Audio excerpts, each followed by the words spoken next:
নাম তার ঝুমুর বেগম, বয়স ৩০ ছুঁই ছুঁই, কিন্তু মুখের রেখায় বয়সটা যেন ৪০ পেরিয়েছে। নদীতে ভাসমান এই নৌকায় স্বামী আর ৪ সন্তান নিয়ে তার সংসার। ঈদের দিনটা তার কাছে যেন অন্য ১০টা দিনের মতোই। চুলায় পাতিল চড়েছে, কিন্তু ভেতরে নেই পোলাও কিংবা মাংস।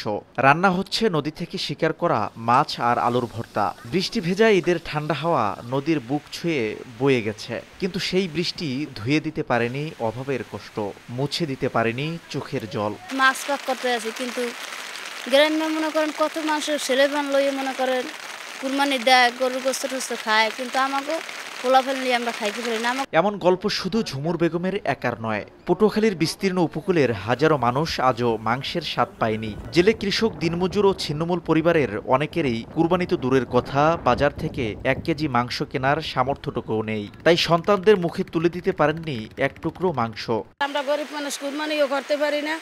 আমরা নদীতে মাছ ধরে আজকে 2টা মাছ পাক করে গুঁড়ো করা লইয়া জিজা মেলিয়ে খাইতে এসি। কোরবানি দেওয়ার সাধ্য নাই, এই জন্য আমরা মাছ ধরে মাছ পাক করে খাওয়া লাগে আমাকে। স্থলভাগের মানুষদের প্রতিবেশীরা মাংস দিলেও নদীতে বসবাসকারী সম্প্রদায়ের মানুষদের ভাগ্যে সে সুযোগটুকু জোটে না। নদীর মাঝেই তাদের ঘর, ঠিকানার বদলে একটা নৌকা। আমরা এক টুকরো মাংস এই কুরবানিতে আমরা রানতে পারিনি।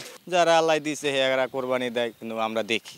ঈদ আসে, ঈদ যায়, কিন্তু উপকূলের এসব প্রান্তিক মানুষের কাছে ঈদ যেন শুধুই একটি অদৃশ্য উৎসব, যার গন্ধ তাদের গায়ে লাগে না। শিকদার জাবির হোসেন, সময় সংবাদ, পটুয়াখালী।